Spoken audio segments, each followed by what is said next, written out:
दर्शक महानुभावहरू नमस्कार। यो हो खबर केन्द्र न्यूज नेटवर्कमा यहाँहरूलाई स्वागत छ। हामी निकै महत्त्वपूर्ण समाचारका साथ उपस्थित भएका छौं। देश विदेशमा घटेका घटना परिघटना, देशभित्रको पछिल्लो राजनीतिक अवस्था के कसरी चलिरहेको छ सम्पूर्ण जानकारी दिनेछौं।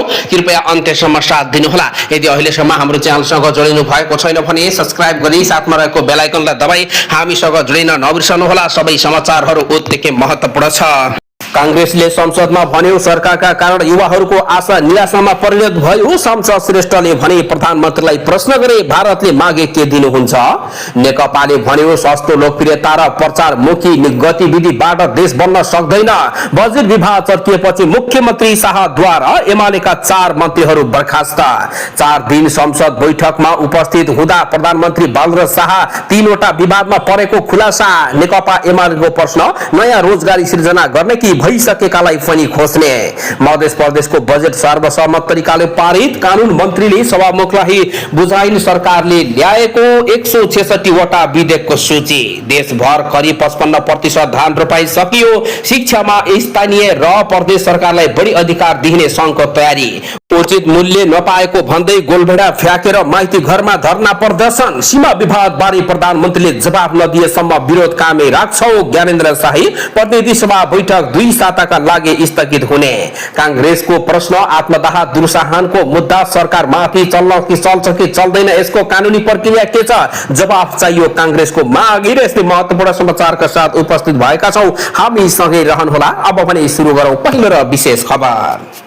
दोष रासपालाई लगाउने भएपछि रविले विपिनलाई भने तुरुन्त विज्ञप्ति निकाल्नुहोस्। असार 28 गते राष्ट्रिय स्वतन्त्र पार्टीका सभापति रवि लामिछाने र प्रधानमन्त्री बालकृष्ण शाह बीच झण्डै 4 घण्टा छलफल भयो। कम बोल्ने प्रधानमन्त्री बालेन र धेरै बोल्नु पर्ने लामिछाने बीच लामो समय सौन्दर्यपूर्ण छलफल भएको थियो। तर त्यसको भोलिपल्ट असार 29 गतेको एउटा घटनाले रासपा भित्र 2 पक्ष बीचको टकरावलाई स्पष्ट पारेको छ। 29 गते बिहानै तिनकुनेमा रहेको कान्तिपुर पब्लिकेशन र बानेश्वरमा रहेको हिमालयन टेलिभिजन र बुद्धनगरमा रहेको अनलाइन खबरको कार्यालयमा प्रवेश गर्ने गेटमै शंकात्मक व्यक्तिले गाडी पार्क गरेर हिँडेका थिए। जसको खोजी गर्दै जाँदा रासपाका नेताहरूको गाडी रहेको पुष्टि हुन पुग्यो। कान्तिपुर गेट अगाडि राखिएको गाडी रासपाका केन्द्रीय अनुसन्धान तथा अभिलेखकरणीय विभाग सदस्य रवि जैसवालको प्रयोग गर्दै आएको गाडी खुलेको छ। जैसवाललाई रासपाको महामन्त्रीमा रहेका बेला भूपदेव शाहले मनोनित गरेका थिए भने शाह बालेन समूहका हुन्। त्यस्तै अनलाइन खबरको गेट अगाडि राखिएको गाडी गणेश्वर निवासी सुनिल पौडेलको नाममा रहेको हो। तर त्यो गाडी रासपामा सक्रिय सुनिलका दाई सुजन पौडेलले प्रयोग गरिरहेको खुलेको छ।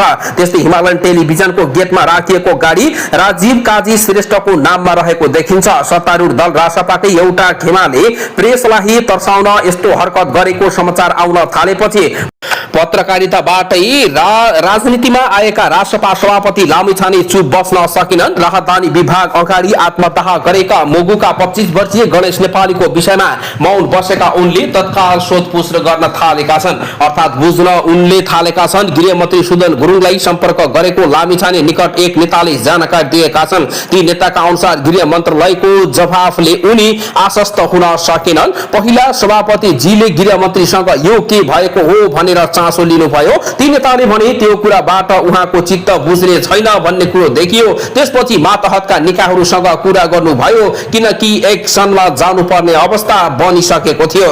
सभापति लामिछानेले जसले गाडी राखेको भए पनि गलत कदम भएको यसबारे चुप बस्न नहुने भन्दै महामन्त्री विपिन आचार्यलाई तत्काल विज्ञप्ति निकाल्न निर्देशन दिएका थिए। पार्टीकै नेताहरूको नाममा गाडी रहेको बाहिर आइसकेको थियो। त्यो पार्टीतर्फ सोझिने सम्भावना देखियो। पार्टीमा सोझिनु दिनुहुन्न भन्ने कुरामा अब रासपा लागेको छ। रासपाको निर्देशनमा भएको त होइन, त्यो नेताले थपे। त्यसपछि सभापतिले जो भन्नुभयो त्यही अनुसार जानुपर्ने हुन्छ। बिहानै पार्टी कार्यालय पुगेका आचार्यले सभापतिको निर्देशन पाए लगतै विज्ञप्ति जारी गर्दै सत्य तथ्य पत्ता लगाउन सुरक्षा संयन्त्रको माग गरिएको छ। प्रेस क्षेत्रलाई त्रसित बनाउने उद्देश्यबाट प्रेरित यस्ता र अन्य जुन सुकै कदमहरूको पनि राष्ट्रिय स्वतन्त्र पार्टी भर्सना गर्दछ। विज्ञप्तिमा उल्लेख गरिएको छ। यी घटनाहरूको तत्काल निष्पक्ष र सत्य तथ्य छानबिन गरी सम्पूर्ण सञ्चार माध्यमहरूको भूमिका तथा मनोवैज्ञानिक सुरक्षा सुनिश्चित गर्न यस्ता शंकात्मक गतिविधिहरूमा संलग्न जोसुकै भए पनि उनीहरूलाई तत्काल पहिचान गरी कानून बमोजिम कारबाही गर्नुपर्ने रवि लामिछानेले माग उठाएका छन् भने उता बालन पक्षले भने जसरी पनि ढाकछोप गरेर बचाउन लागेको हो जस्तो प्रतिक्रिया आउन थालेको छ। किन एउटै पार्टी भित्र यस्तो वाद विवाद चलिरहेको छ त? आखिर उही पुराना जस्तो माओवादी कांग्रेस एमाले जस्तो उही पुरानाको जस्तो उही बाटो लिएका त होइनन्? यति बेला नयाँ र वैकल्पिक भनिएका पार्टीहरू बीच यस्तो हुँदा एउटै पार्टीमा टकराव देखिँदा यसको समाधान कसरी जाला? देशका जनताहरूले कसरी यसको सदुपयोग गर्न सक्लान् र जनताले घाँस बाँस कपास शिक्षा स्वास्थ्यको अनुभूति कसरी गर्लान् भन्ने विषयमा पनि चिन्ताजनक विषय बनेको छ। रवि लामिछानेले 1 to 1 state to state don't know भर्खरै कारबाही हुनुपर्छ भन्ने उनको एउटा एक्सन छ भने रवि लामिछानेको एक्सनलाई बालेश शाह नेतृत्वको सरकारले हिचाकिची गर्न थालेको भनेर पनि पार्टी भित्रै विवाद उत्पन्न भएको छ। नयाँ रोजगारी सिर्जना गर्ने कि भइरहेको काम खोज्ने? एमाले सांसद राजेन्द्र राईले वर्षौंदेखि सेवा प्रवाहबाट खटिएका करार र अस्थायी कर्मचारीहरूलाई सेवाबाट हटाउने सरकारको तयारीप्रति आपत्ति जनाएका छ। प्रतिनिधि सभाको बैठकमा विशेष समय लिँदै बोलेका सांसद राईले यी कर्मचारीहरूको रोजगारी रक्षा गर्न उनीहरूलाई प्राथमिकता दिन सभामुख मार्फत सरकारको ध्यान आकर्षण गराएका हुन्। सांसद राईले हिजो अर्थ मन्त्रालय अगाडि थुप्रै करार तथा अस्थायी कर्मचारीहरू चिन्तित मुद्रामा भेला भएको भन्दै आफूले उनीहरूसँग छलफल गर्दा दुखद अवस्था थाहा पाएको संसदलाई जानकारी गराएका छन्। उहाँहरूले आफ्नो जिन्दगीको महत्वपूर्ण समय करार र अस्थायी कर्मचारीका रूपमा राज्य र जनताको सेवामा बिताउनु भएको छ। सांसद राईले भने तर मुलुक बनाउने दावीका साथ आएको नयाँ सरकारले उहाँहरूलाई सेवाबाट निष्कासन गर्ने तयारी गरिरहनु भएको बुझिएको छ। यसले ती कर्मचारी र उनीहरूको परिवारको जीवन बर्बाद बनाउने हो कि भन्ने देखिएको छ। दैनिकी हजारौं युवाहरू रोजगारीको खोजीमा विदेश पलायन भइरहेको पीडादायी अवस्था औल्याउँदै सांसद राईले स्वदेशमै न्यून पारिश्रमिक श्रमिकमा काम गरिरहेका करार र अस्थायी कर्मचारीहरूको रोजगारी खोज्नु अन्यायपूर्ण हुने बताएका छन्। एकातिर हामी युवाहरूलाई स्वदेशमै रोजगारी दिने कुरा गर्छौं, अर्कोतर्फ भइरहेको रोजगारी खोजेर उनीहरूलाई सडकमा पुर्याउने काम गर्दैछौं। यो कसरी न्यायोचित हुन सक्छ भन्दै सरकारसँग यसको प्रश्नको उत्तर मागिरहेका छन्।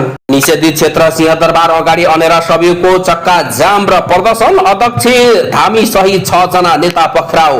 निषेधित क्षेत्र मालिनी सिंहदरबारको दक्षिण गेट अगाडि व्यस्त सडकमा नेकपा एमाले निकट विद्यार्थी संगठन अनेरा सबिउले आकस्मिक चक्का जाम प्रदर्शन गरेको छ।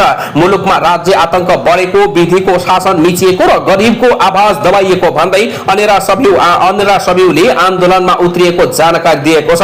प्रदर्शनका क्रममा प्रहरीले हस्तक्षेप गरी अनेरा सबिउका केन्द्रीय अध्यक्ष दीपक धामी सहित 6 जना उच्च तहका नेता कार्यकर्ताहरूलाई नियन्त्रणमा लिएको छ। अनेरा सबिउका नेता तथा कार्यकर्ताहरूले सिंहदरबारको मुख्य प्रवेशद्वार अगाडि नै सडकको बीचमै आफ्ना मोटरसाइकलहरू तर्स्याएर पार्किङ गरी आकस्मिक रूपमा सडक ठप्प पारेका थिए।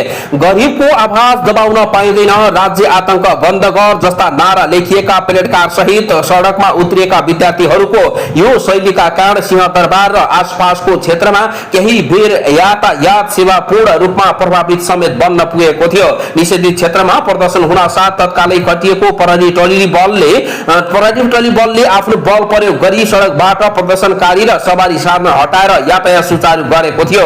यातायात अवरुद्ध पारेको र निषेधित क्षेत्र उल्लङ्घन गरेको आरोपमा प्रहरीले अनेरा सबिउका केन्द्रीय अध्यक्ष दीपक धामी, केन्द्रीय निर्वाचन आयोगका अध्यक्ष जित प्रसाद सिटौला, केन्द्रीय सचिवालय सदस्य विशाल खड्का, उपत्यका विशेष बागमती प्रदेश संयोजक रवि मगर, केन्द्रीय सदस्य विष्णु उपरकोटी र कानून न्याय रत राष्ट्रिय कमिटिका सचिव सुदीप थापालाई पक्राउ गरेको छ। पक्राउ परेका विद्यार्थी नेताहरूलाई हिरासतमा राखिएको छ भने सिंहदरबार वरपरको सुरक्षा व्यवस्थालाई थप चुस्त बनाइएको छ। अनेरा सबिउले भने प्रहरी दमनको विरोध गर्दै आफ्ना नेताहरूको बिना शर्त रिहा गर्न आन्दोलनलाई थप सशक्त बनाउने चेतावनी दिएको छ। अझै विवाद चर्किएपछि मुख्यमन्त्री शाहद्वारा एमालेका 4 मन्त्री बर्खास्त।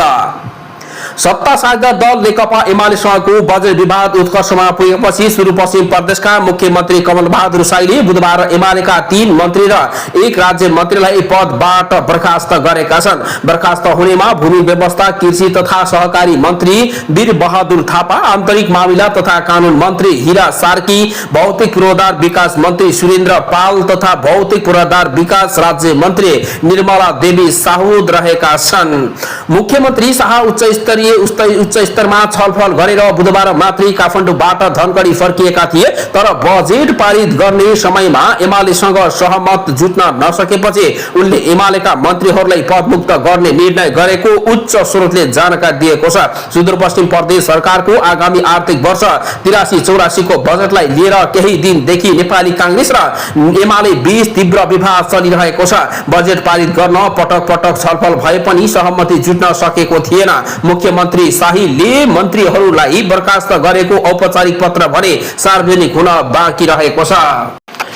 नेकपाले भन्यो सस्तो लोकप्रियता र प्रचारमुखी गतिविधिले देश बन्न सक्दैन। नेपाली कम्युनिस्ट पार्टीले सस्तो लोकप्रिय र प्रचारमुखी गतिविधिले देश नबन्ने भन्दै राज्यका संयन्त्र र संस्थाहरूलाई बलियो बनाउनु पर्ने बताएको छ। प्रतिनिधि सभाको बुधबारको बैठकमा धारणा राख्दै पार्टीका सांसद महेन्द्र बहादुर शाहीले राजनीतिक दल र नेतृत्वको छडै प्रचारबाजी भन्दा जनताका वास्तविक र दीर्घकालीन आवश्यकता पूरा गर्नेतर्फ ध्यान केन्द्रित गर्नुपर्ने बताएका छन्। सांसद शाहीले प्रधानमन्त्री बालेन्द्र शाहले नेपाल भारत सीमाका विषयमा दिएको अभिव्यक्तिका सन्दर्भमा सरकारको ध्यान आकर्षण गराए। राष्ट्रिय हित र सार्वभौम सत्तासँग जोडिएका यस्ता गम्भीर विषयहरूमा सरकार संसद मौन बस्न नमिल्ने भन्दै उनले यसको स्पष्ट धारणा सार्वजनिक गर्न माग गरेका छन्। सरकारले यस विषयमा स्पष्ट नपारेसम्म प्रतिपक्षको तर्फबाट विरोध गरिरहने स्पष्ट धारणा राखेका छन्। बैठकमा बोल्दै सांसद शाहीले नेपाली राजनीतिको मूल मुद्दा विकास समृद्धि हुनुपर्नेमा अचेल सस्तो लोकप्रिय र प्रचारमुखी गतिविधि हावी भएको बताएका छन्। जनताले भौतिक पूर्वाधार विकास, आर्थिक समृद्धि, सुशासन, सामाजिक न्याय खोजेका छन्। उनले भने तर आज हाम्रा मूल मुद्दाहरू ओझेलमा परेर सस्तो लोकप्रियता र प्रचारमुखी गतिविधिमा ध्यान केन्द्रित भएको छ। यस्ता गतिविधिहरूले देश बन्दैन बरु बर्बादीको दिशातिर लैजान सक्दछ।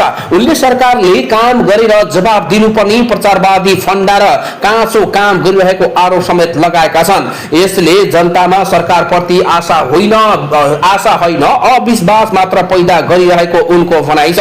सांसद शाहीले लोकतन्त्रमा व्यक्ति अस्थायी र राज्यका संस्थाहरू स्थायी हुने र 5 वर्षका लागि चुनिएका आउने व्यक्ति अस्थायी हो, तर राज्य र यसका संस्थाहरू स्थायी हुन्। उनले भने त्यसैले व्यक्ति होइन संस्था बलियो हुनुपर्छ। राज्य संयन्त्र कमजोर